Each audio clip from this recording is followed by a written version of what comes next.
Good evening, everyone. I hope you can hear me.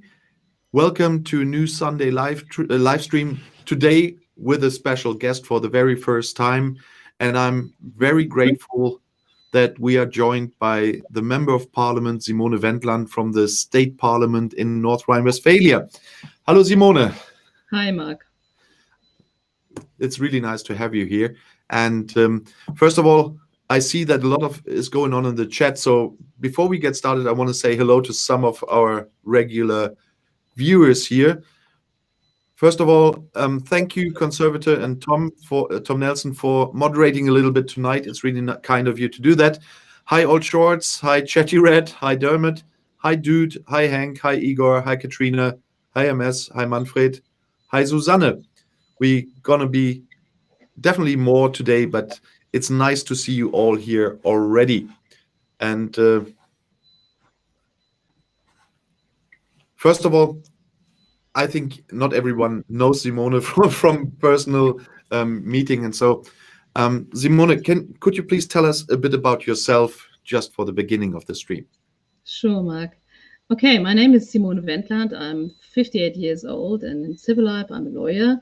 And since May 2017, I'm a member of the North Rhine-Westphalian Parliament, State Parliament.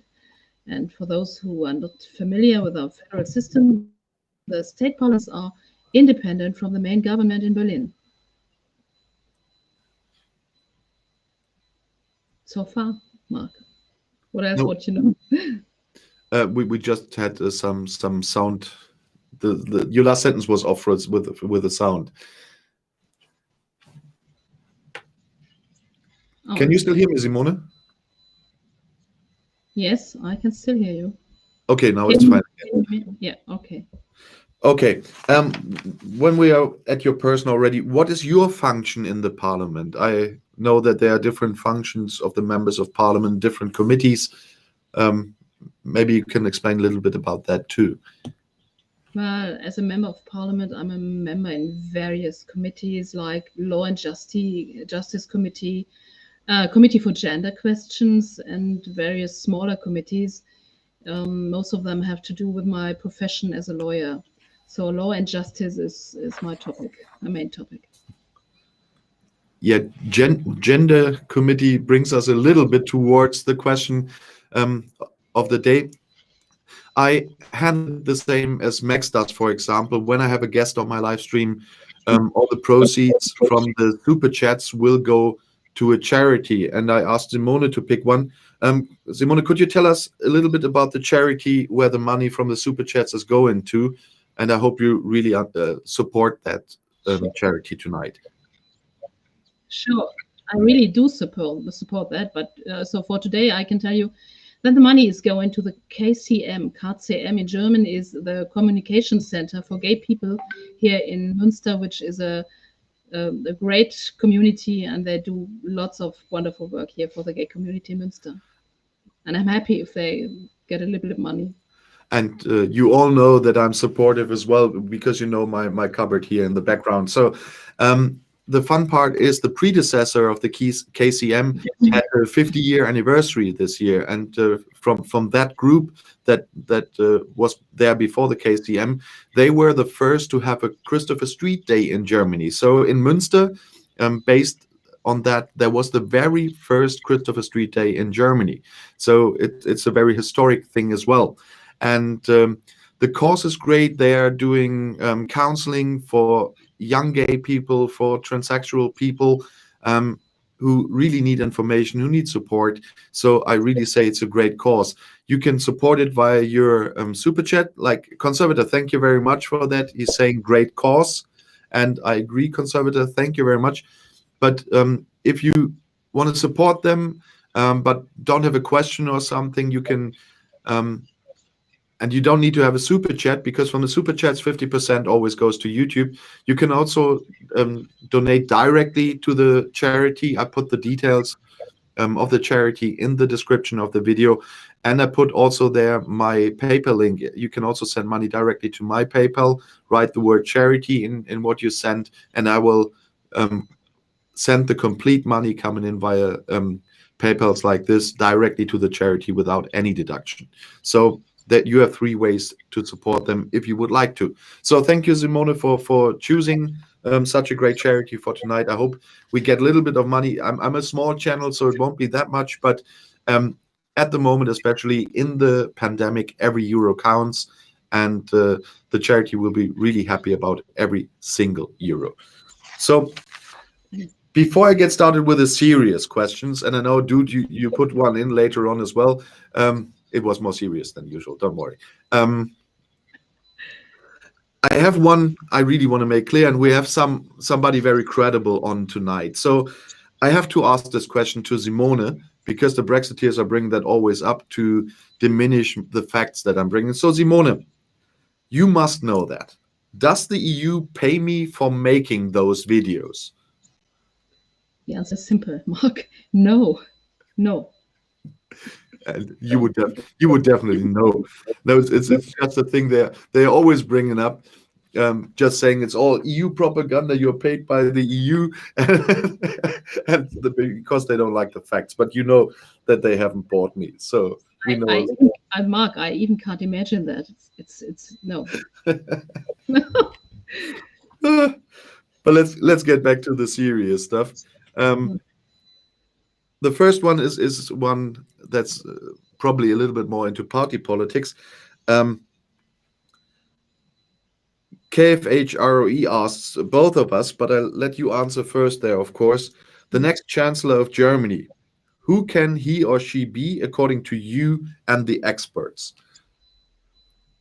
Well, my favorite is Armin Laschet. He is a team player. I know him now personally for more than 4 years, and he's a calm person, but he has proven leading qualities here in North Rhine-Westphalia for more than 4 years. And he is also an experienced European politician and very down to earth. And he is, in the true meaning, a politician with a Christian way of dealing with people. And last but not least, a person with a very good humor, indeed. And a very underestimated one, usually. They said that he can't make it when he was against Hannelore Kraft. They said it when he went against Merz, and they said it when he went against Söder. But he's one of the 2 candidates, I have to add that have real chances to become chancellor. If you are a realist, there are 2 candidates that are in the race for it, and not the others. That's Armin Laschet and Annalena Baerbock. It will be between those 2 in the end. And of course, the Christian Democrats will hope that over time, people realize that there are some hypes are gone and so on, and it will end up with Armin Laschet. But we will all have to wait and see what's happening in September. But those are the 2 candidates who have chances. The others are more unrealistic. But KFH sent us more questions of the same topic. That's why I left them together. And perhaps you can tell our viewers, the next Chancellor of Germany, how does electing a Chancellor work in Germany?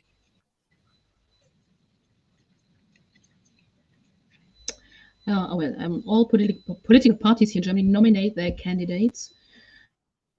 For example, the Christian Democratic Party, the CDU, nominates Armin Laschet. The Greens nominate Annalena Baerbock, and the Social Democratic Party nominates Olaf Scholz and others as well. So they nominate their candidate, and the voters then have to vote. First vote is for their local deputy of the party, and the second vote is for their preferred political party. So you vote twice for the person and for the party. And the elected deputies of the Deutscher Bundestag, which is our Federal Parliament. Yes, our federal parliament. The federal parliament then elects the future chancellor. And if, for example, my party, the Christian Democrats, have the majority, they will elect Armin Laschet. That's how it works. Thank you very much, because that's a big difference, for example, to the UK. There is not an extra vote in the House of Commons, for example, for the Prime Minister, but in Germany, the Parliament has the last word who becomes head of government.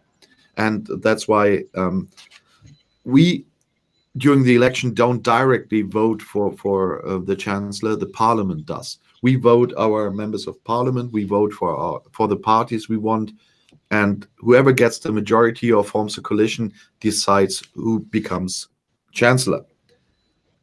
And then KFH must have had a funny trip there too, because he said it's finally a classic Trumpian question.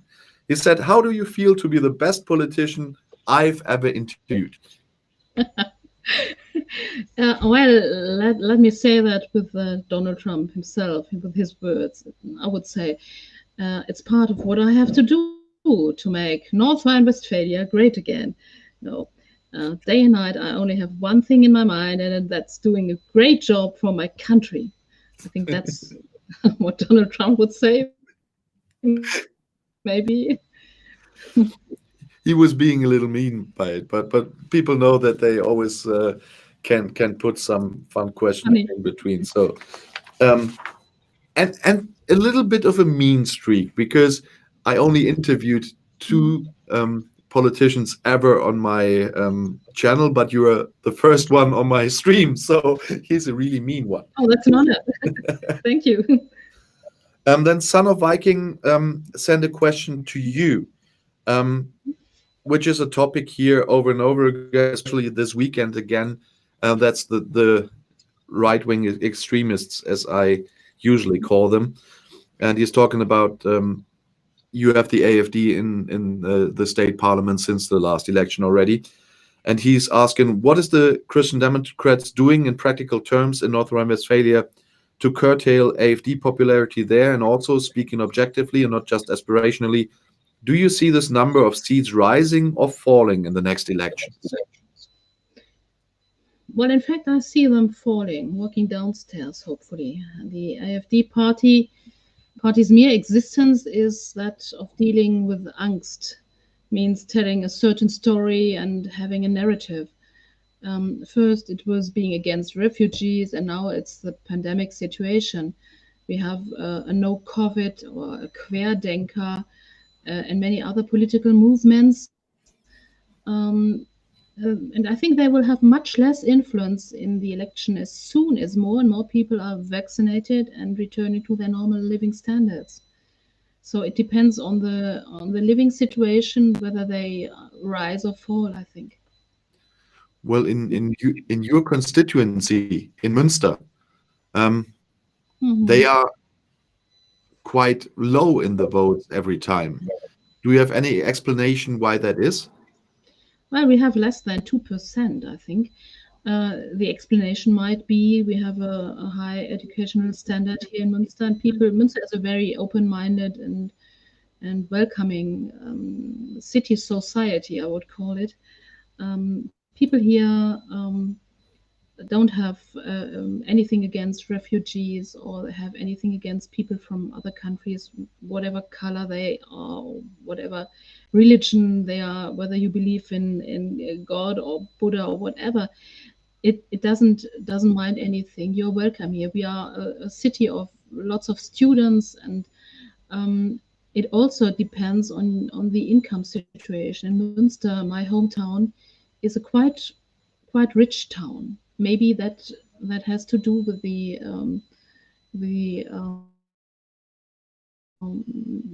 small amount of AfD voices here, voters here. That's my explanation. And there we have the answer for Fricke, for example, because he put in many students, question mark. And there you said it, yeah, we have many students here. That's one part, but the students are less than a third of the city, but still there is a very low number of votes for the AfD, and I'm quite happy about this too. And the lowest all over Germany. Sorry. Yeah, the lowest in Germany overall, and that's something we can be quite proud of. And just have a comment here from Dude. Yeah, many students. If you sit down with a group in Münster near university, it doesn't take 5 minutes till the first. Okay, I won't say that one, Dude. They're not all on that stuff, but of course it was Dude. That had to come from Dude. Has he ever been in Münster? So You're then, welcome. we have quite a personal question for you from one of my viewers, because he is in a bit of a conflict. He's a German, and he can vote in September, and he's personally asking you, how do I, as a voter for the Greens in the state of Baden-Württemberg, but favorable to the CDU in national elections, cast my vote this year, in the context of Angela Merkel being the only chancellor I have known since I could vote? Well, I think this is really a problem, especially for those who haven't voted in a national election since Angela Merkel is chancellor. In fact, people should regard government experience, reliability, and maybe negotiation capacities as important tools for becoming a chancellor. And for me, Laschet's capability to endure opposition and his somehow non-excited politics are very similar to Angela Merkel's style of politics. And he's my favorite, especially because he is a true team player. He's always part of a team and not only leader. On the other hand, he had shown his leading qualities in North Rhine-Westphalia, and we have, because we have a majority in our state parliament of only one voice there, and it works. It works since 4 years, and I think that's impressive, and that's to his merits. Yeah, we just got another super chat from David Falconer. And David, welcome to the stream. And on the amount, I already can, it reminded me again that you are from Hong Kong. So greetings to Hong Kong. And he's asking a question spontaneously, so we try to get that. Do you think Germans or other Europeans who invest much time studying English feel disappointed by dreadful politics and rejection of the Anglosphere? Perhaps I go first on that one, because I discussed that quite some time. Oh. We don't learn English just for England. That's point one. Everyone in Germany learns English in school. Everybody to a different amount, but we all learn English in school. That's different to the time of my parents, for example, and I'm really glad we all do. That's another reason why after the military I just could say, well, I just want to go to the UK, have a look for a job, then have a look for a flat, and just move there and work there. That's one of the advantages of the European Union. But because we all learn English, when you stay in touch with English, you can go everywhere on this planet. It's not bound to the UK, but it is the international language. And so that we have the situation in the UK at the moment, and I'm quite sure it's still, let's say, temporary. That's a certain generation that brings up a little bit of nationalism at the moment. But there's, of course, another EU member, which I'm happy to go to as soon as the pandemic is over and when I have the time to do so, visiting Ireland, the last native English-speaking country in the EU, and a very wonderful one, as I can see with the viewers as well. So the whole politics in the UK doesn't make me regret having learned English, and I'm quite sure you don't put your English on just one country, Simone, do you?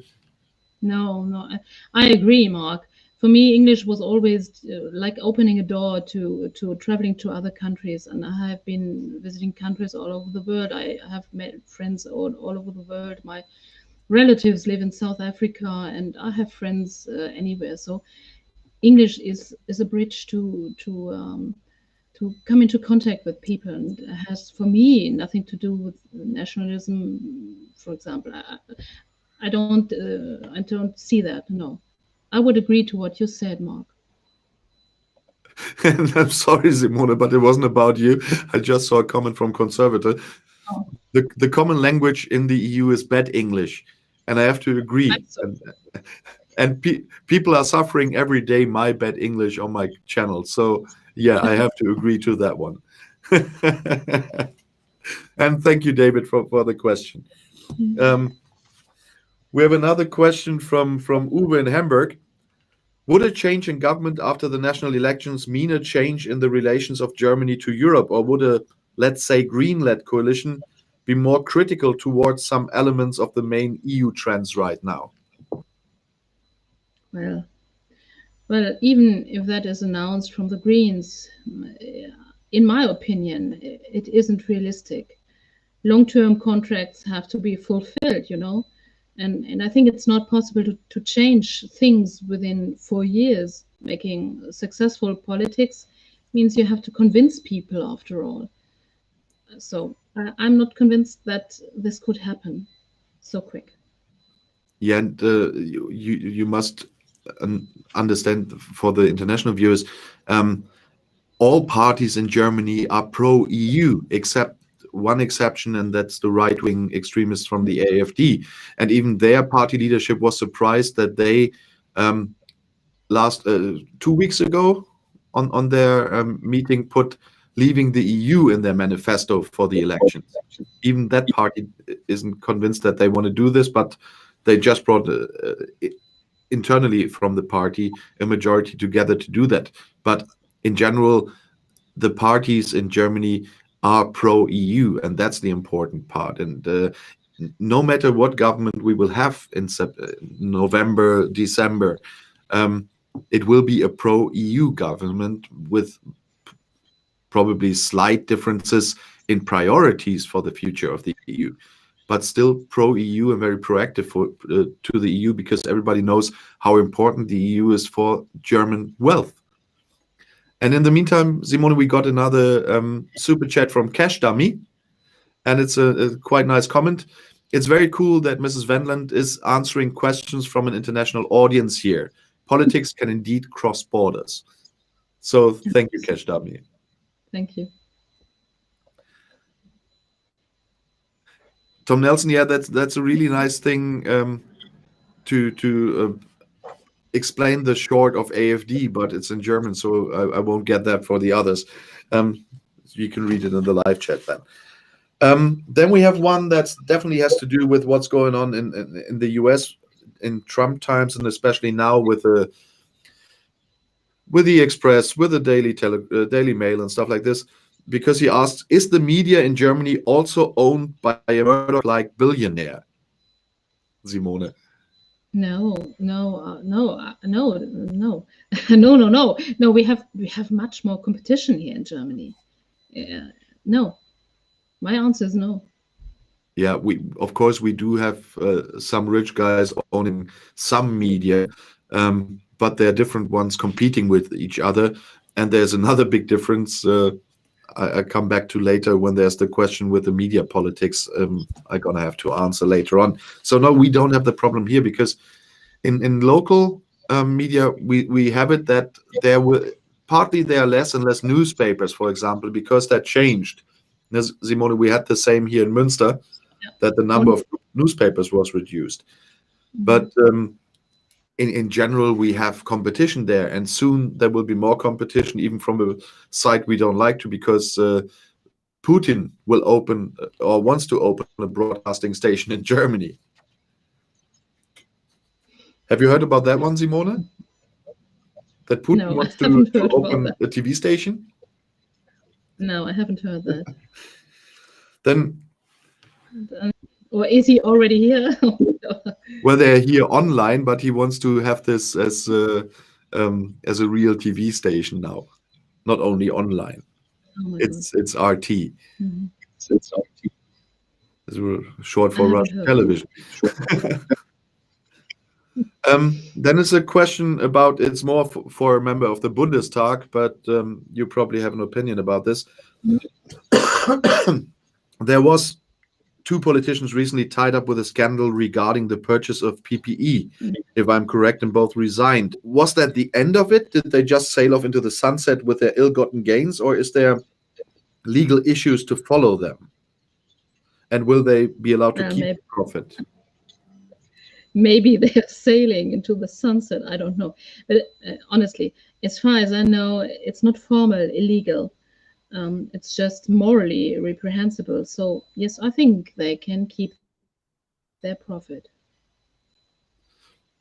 There is some investigation if there were illegal parts of it, and the investigation is running at the moment. So there are no results yet, but it was taken really seriously. And more than 2 had to leave the party or step down from their posts. And Simone, I hope that you agree with me that that was absolutely the right thing to do, that the party told them, leave your post Yes, or leave the party. sure, absolutely. I don't understand that, because if you're doing politics like we do that here, you don't have the time to do other things. So it's morally, it's not okay. Yeah, Exactly. it's good that they resigned. Let me And say that. we have the same thing at the moment with the UK. I talked to my viewers about this with Boris Johnson and the refurbishment of his apartment at Downing Street. Angela Merkel is not even using her flat in the Chancellery, and he's refurbishing it with allegedly illegal donations. So, as you see in Germany, when you do something, let's say, ethnically questionable, you have to step down, you have to retire, and if you're prime minister and buy wallpapers for 1,200 euros a roll, you can stay prime minister. But we will see. Just a quick translation for those who have heard about this. 1.200 Euro für eine Rolle Tapete. Really, that's just a joke. And Dermot sent another set of questions. But before I answer them, I just want, for all the viewers who haven't been there in the beginning, we are collecting money for a charity today. I'm doing the same. Max does when he had me as a guest on the history, for example. So Simone could pick a charity where the money goes to, if either from super chats, or you can donate directly to the bank account of the charity, or via my PayPal. Just write the word charity. It's all in the description of the live stream. And I really hope that you support this. The KCM Gay Counseling Center is a really important institution. They are suffering from Corona as well, because usually they finance their work with events and stuff like that, and we haven't had events for more than a year now. And so they welcome every single euro coming in, and whatever comes in on my PayPal, I transfer without any deduction. They get the full amount. So the same goes when you send them via their bank details. And I hope some of you will give some to the charity. It's really great. But let's get back to Dermot. His first question is, Angela Merkel, that's kind of a mean one, a provocative one, but I let it in because I have my opinion to that one too. After Angela Merkel opened the German border to around 1 million refugees in 2015, what have been the main integration issues that you are aware of? Well, integration is successful if you don't feel it, if you don't see it. And many of those who came to us in 2015 are students here, or have a job, or speaking fluently German. And I think that was a good decisions she made. Yes. I don't know if that answers your question, but No, I had some sound out again. But it's on my side, and I was just looking if you are finished, because I couldn't hear you. I just saw your mouth moving. But it's on my end because I have connected several things here together with several streams running parallel that sometimes happen then on my side. Integration starts in the first place. We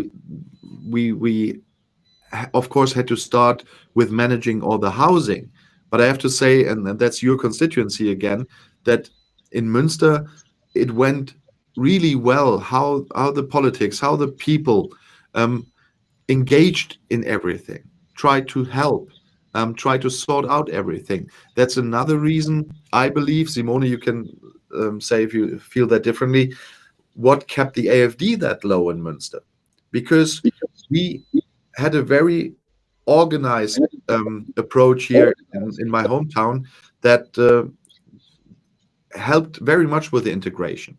And often it comes down to the municipalities to deal with that. It's not always the federal government deciding everything and then it just happens. In a lot of things here in Germany, the municipalities are involved. And here, the example I could see here where I'm living was a really good one. Don't you agree, Simone? Yes, and it wasn't only politics that helped those people. It was families. It was the help between families and families, refugee families. So it was just a normal thing to help someone who was a refugee. You know, I'm living in a small village, a part of Münster, of my hometown, about 2,000 people living here, and we had 50 refugees here, and they go to school with our children and shopping with us, and people here help them doing their housework, help them with organizing their things, and help them to start living here and to be a part of our society. And it's a normal thing. We don't even talk about that so much. And there was a lot of wrong information spread around that topic all the time. And Christian Kruse is asking a question that is quite important for that. He's asking me, but I think you would say the same. Mark, is the German government thinking about sending the Syrian refugees back like here in Denmark? I can't comment on the like here in Denmark part because I don't know how exactly they're doing that. But one thing is clear in Germany as well. If we have refugees, there's a difference between refugees and asylum seekers many people usually don't make.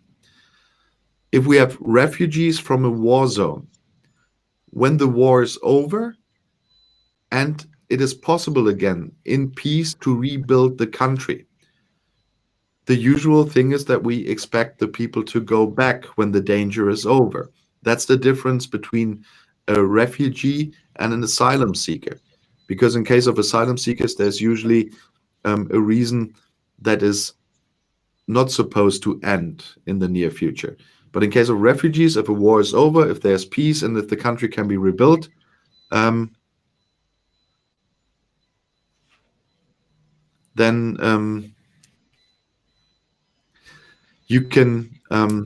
they can go back, and that we expect them to do as soon as there's really peace. I expect them to go back. And Simone? Yeah, that's right. Very good explain, Mark. So I think most of them want to go back. For example, those from Syria, it's their home, you know. But lots of them are also asylum seekers because they are afraid to go back, and those people will stay here. I just quickly have to have a look at something because Glasgow, hi Glasgow, first of all, and thank you very much.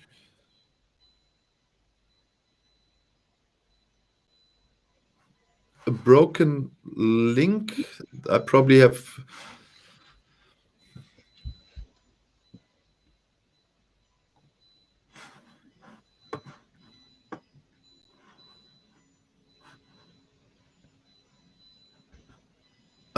Glasgow, it's working on where I am, so it's working here.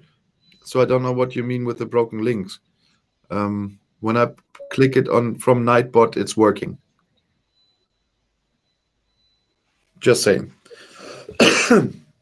We answered Dermot's second question already as well. Would you do the same thing with the integration part? Would you? No, the question was, would you have let in those million people in 2015? Sure. It's more than a very complicated situation. You have to be in this moment with the whole surrounding situation, with countries illegally closing their borders, other EU countries, by the way, illegally closing their borders, compared to what the UN Charter says that they also have signed, and what is going on at that moment. So in that situation, I think I would have done the same, yes. And the question 3 is, do you think that the number of refugees would be a threat to the culture and traditions of German life? No, it's a What do you, profit. It's, no, it's not a threat. It makes us richer, you know. They bring so much you can learn from, and vice versa. So no, we have a profit from that.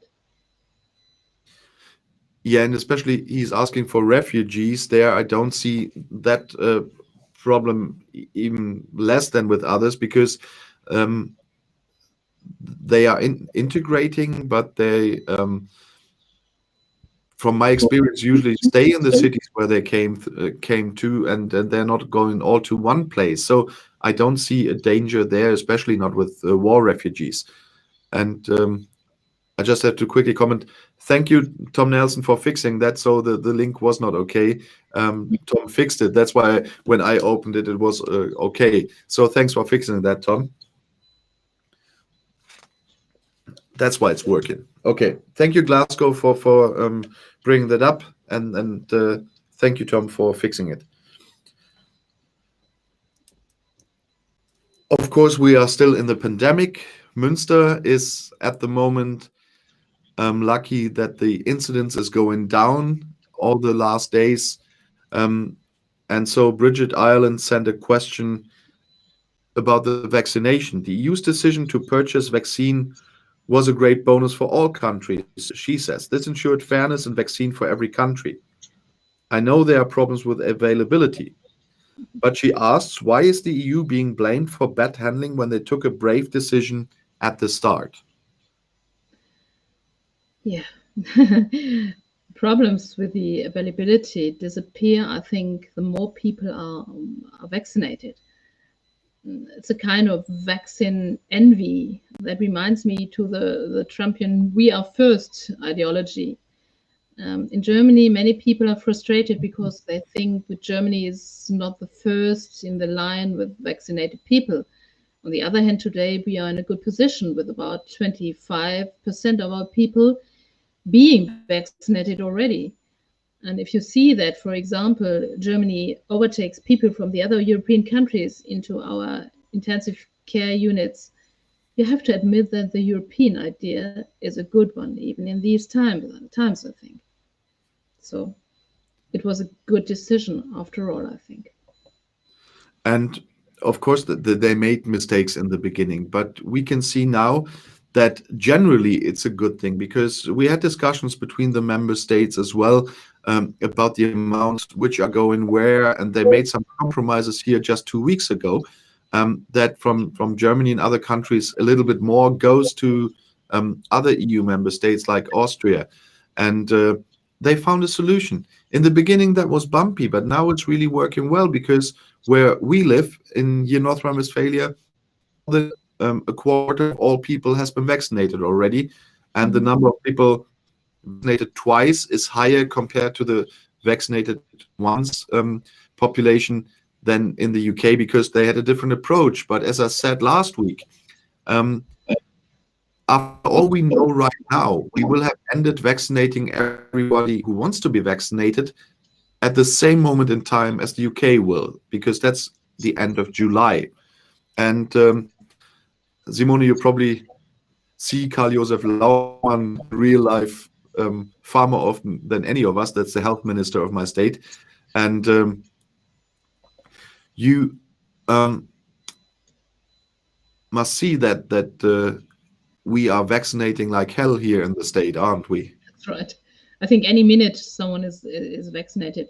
I think we will be through with it perhaps already in June, but let's hope. Yeah, I'm hoping to get my first shot, by the way, because now I've talked to my doctor, who's responsible for the paperwork and so on. Because of my health, I'm in the group that will be in 2 or 3 weeks with vaccinations. Because obviously, and I can't say this often enough, I talked about being infected in the beginning of the whole thing, and it seems that it left something behind. So that I had this once, and the consequence of that now have me vaccinated earlier. It's not fun still, but I'll be vaccinated in the next 2 or 3 weeks, and I will take whatever vaccine they offer me. If it's BioNTech, it's BioNTech. If it's Johnson Johnson, it's Johnson Johnson. AstraZeneca, it's AstraZeneca. If they are approved by the EMA, I will take it. Just making that clear again, because we had a lot of anti-vaxxers recently again in the comments, and so I just want to make that one clear. Sorry, Simone, for evading from that one, but that was something that happened on my channel recently. Oh, sure. Mark, I haven't been vaccinated yet, and I have no idea whenever it comes, so I'm still waiting. Yeah, unfortunately, I'm up a little bit earlier, but that's not a good thing at the moment as well. That because the third prior group is just about age, health, and some professions, but I'll be in there because of health. So it's not a good sign for me, but I can cope with that. Then we have a question from Dutch Uncle about health budgets for the people. So it's only an example that the EU has budgeted to help businesses overcome COVID and to adapt to reduced trade with the UK. What can we expect from the state and federal government? In your case, especially the state government. I know you've done a lot already.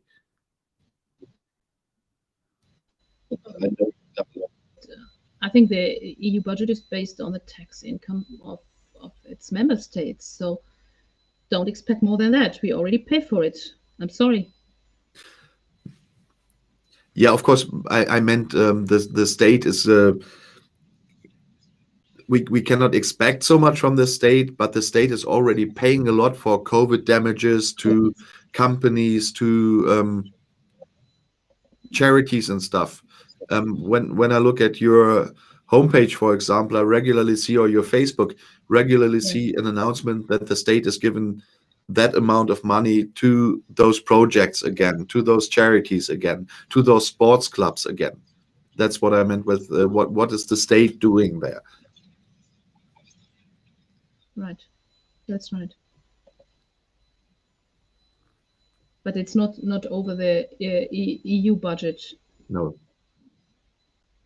And I think Dutch Uncle meant the EU budget as an example, and just ask him what the state is doing on their own.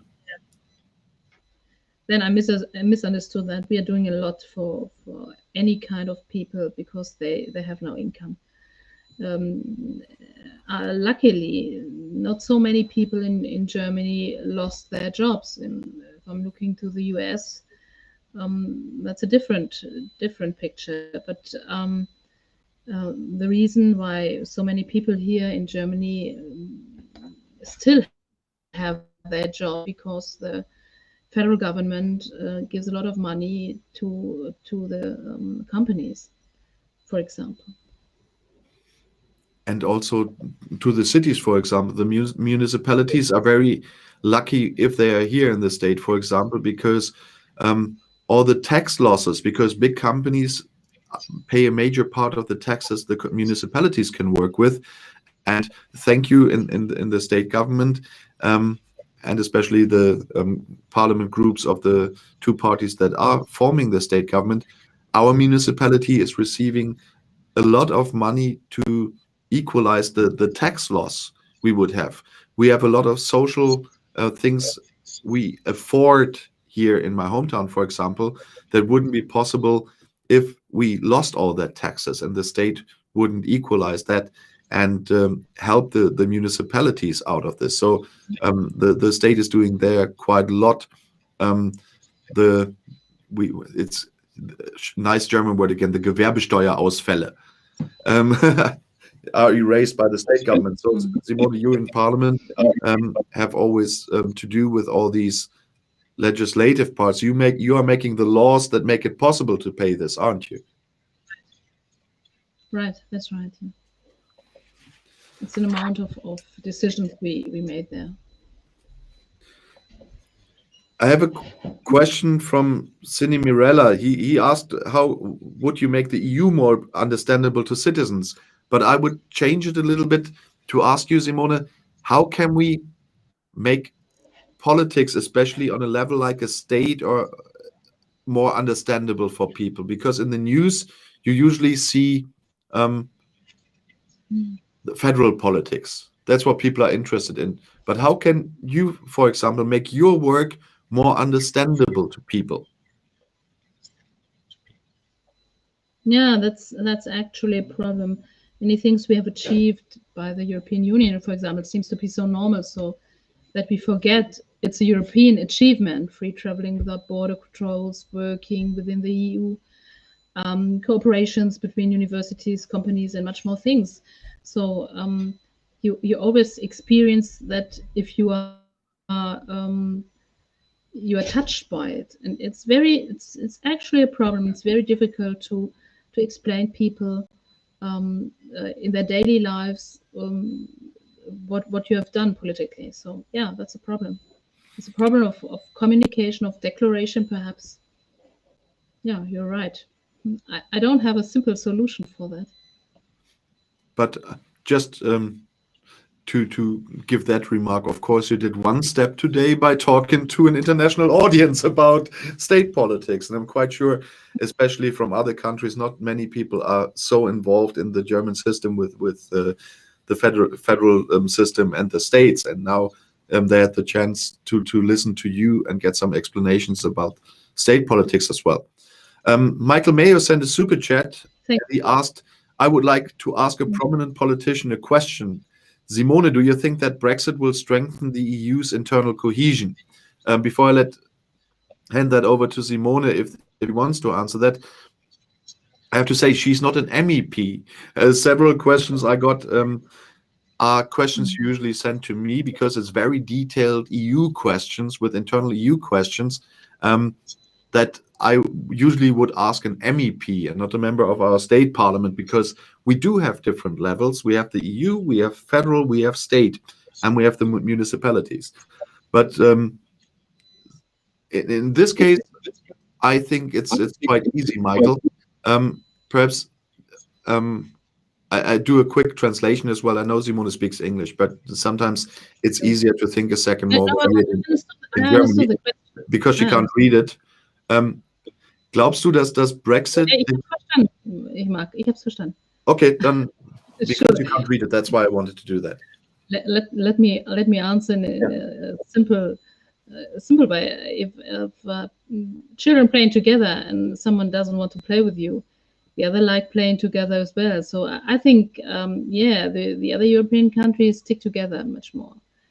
And here on the continent, as we say, the European countries have no understanding for Brexit. It's a kind of permanent head shaking. So how can they do that? How can they just throw anything away we have achieved together? And I think, yeah, we stick together much more. I hope so. The fun thing is I commented under one of the comments under my videos this morning that because some Brexiteer wrote that the EU is falling apart and are fighting with each other and I said, no, Brexit made them stronger sticking together than ever before. So thank you, Great Britain. That's what I wrote today. But quickly, in the meantime, thank you, Joe Green, for the donation via PayPal. And there was one topic, what we talked about before the stream. The YouTube subscribers from CDU, SPD, or Greens that you know are a problem because they are all not using it. And a colleague of mine, Phil, from a different bias, is making a video this week with Labour. They have the same problem about the political parties and YouTube and not using them. So it's an issue as well in Germany as in the UK. And so I'm having a video with a Christian Democratic conservative politician today, and Phil from a different bias will have someone from Labour. So it's a very balanced week, I must say. Okay.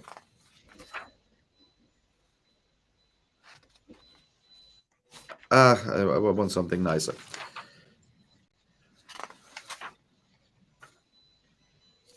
Okay, Hendrik. We were talking about politics and media before, and I just wanted to bring back the one question. Is there any distinction between politics and media politics? And I'm quite sure, because it's asked on my channel, it's based definitely a little bit on the relationship between the Tory government and the BBC. We all remember, that's why I like to answer first, Simone. We all remember the threats to the BBC at some time to get their financing completely cut if they make reports against the Tories, the reports against Johnson, and so on. This doesn't happen here. So it's not a distinction between politics and media politics. It's a problem. How does politics use media politics? Do they just put up kind of boundaries for the media in which they can work? And I don't mean topical boundaries. I mean financial, supposed neutrality, and legal boundaries. And within those, they can work and they can be journalists. Or do you want it like in North Korea, where it's a state TV? We had that in Eastern Germany until 1990. There was a state TV. They had to say what the government wants.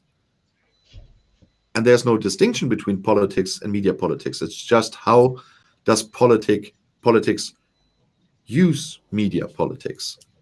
And the distinction is between all different countries. It's handled differently in different countries. Do you want to add something, Simone, or? No, I wouldn't. I don't want to add something. You said it all. Thanks, Mark. Thank you very much.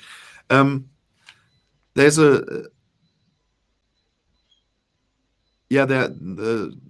27 is commenting. There are many YouTube channels that spout total nonsense about Brexit. EU on the brink, EU collapsing, EU is breaking up. Von der Leyen has resigned. Have you heard Ursula von der Leyen had resigned? No.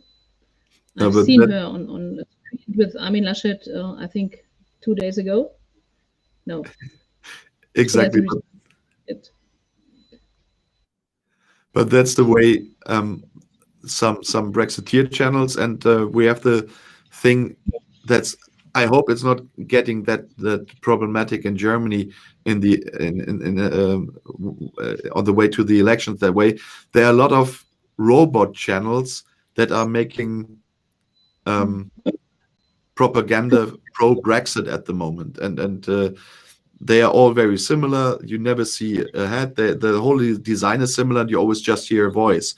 But they are telling all day the EU is collapsing, von der Leyen resigned, and all this nonsense. France will leave the EU next, and stuff like this. You hear that all the time. And of course, there are other channels, Joe, I know, that are not, one of them could be a robot, just saying, that are really spilling that propaganda over and over. And I'm quite sure they are just paid. And I hope we don't get it that bad in Germany. But the comment here is quite right about this. I often see that, and they are getting more. So that's something for our politicians where we have to stay alert. And I just want to give that to you, Simone. Stay alert about the possibilities of social media nowadays and their influence on politics. That's why I also often say that politicians must be more aware of all the social media and must not neglect any of those. And that's why, especially, I'm happy that you're here tonight. Thank you. I'm very, very alerted. I'm very afraid because my expectation is, or I've seen that these bots they use, especially on right political parties use messenger services to influence people more and more, and you can't control this. That's a kind of media you can't control, and that's very, very bad, I think. Yeah.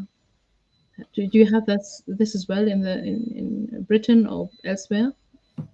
That they're using messenger services to influence people? Well, that would be interesting to know. Telegram is getting bigger everywhere, especially for COVIDiots and stuff like that, not only in Germany. But the only thing we all can do, and that's what some people on YouTube and I, on the case of Brexit, are trying to do, is just counter with facts. There are a lot of people who don't want to listen, who don't want to hear that. But if we stay silent or don't appear on these platforms, they go unchallenged. And that's why I'm glad that there's Maximilian Robespierre, that there's a different bias, that there's IndyCar, that there's All Shorts, who's listening to us as well tonight, that there's Bowler Hatman, that there's March, I've seen on Friday on Max's channel as a guest, and many others more. So that's why I expect the politics and the state and federal politics especially to be more proactive on all these departments. And as I said, what Phil is doing with Labour now, the problem with the parties neglecting some platforms, that we always say to the parties to not neglect them. So perhaps you can be a messenger as well again to tell more politicians that YouTube is important to bring the truth out there, not only Facebook or Twitter, also YouTube. We have to use it all, because where the people are that spread nonsense, we have to be to try to fight this with facts. And I include you and all the parties in it as well. Right. And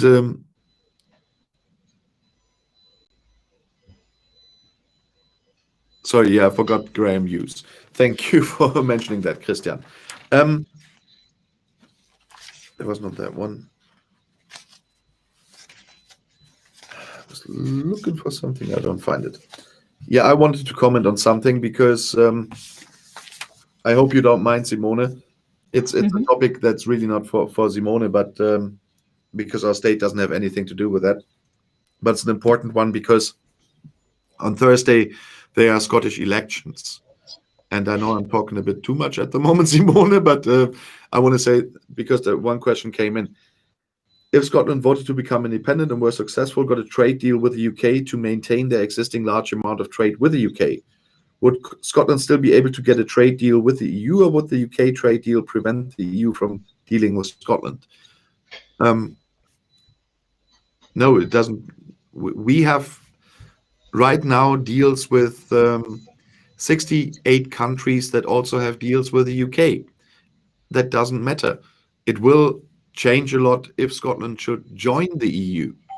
Then the old deal with the UK would be invalid and they would trade on the basis of the EU deals with the UK. But in the meantime, while they're an independent country without joining the EU, they are still an independent country then, but then they are also a member of the EU. They can have deals with whoever they want, but on the basis of the deal with the EU, the trade will have the standards on the goods like we have it now with the UK, with the health certificates and all stuff like this. I just want to make sure that you understand it, so nobody says they can't have any deals if they go independent. That's nonsense. That's why that was important to me. But I want to ask one question in the end that is to Simone, and a bit more about her work again. Because many people don't know this, you are in Parliament. When you're working in Parliament, we discussed that I think 2 years ago. But I think not so many of my viewers today have seen the video we made that time, because my channel was really, really small. How many hours do you work in Parliament? And especially now in the pandemic, how does that work with working in a Parliament? I can't count the hours. So normally, before we had the pandemic situation, I worked around 60 hours a week or more. And when we have plenum, which is when the parliament sits together, we have 3 days with around 10 or 12 hours a day.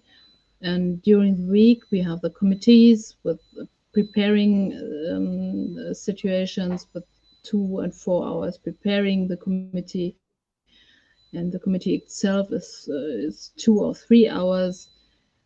And while I'm sitting in my car, I'm on the phone and preparing things, talking to people. And when I'm at home in Münster, the parliament is in Düsseldorf, which is the capital town of North Rhine-Westphalia. And the driving hours is about 1.5 to 2 hours, depending on traffic jam. And back to Münster, I'm meeting people, talking about things in Münster. So I would say 60 hours a week is minimum. Yeah. And people calling me all over the weekend or in the evening or on YouTube, Mark. No. At the moment, in the pandemic situation, I have a lot of video calls.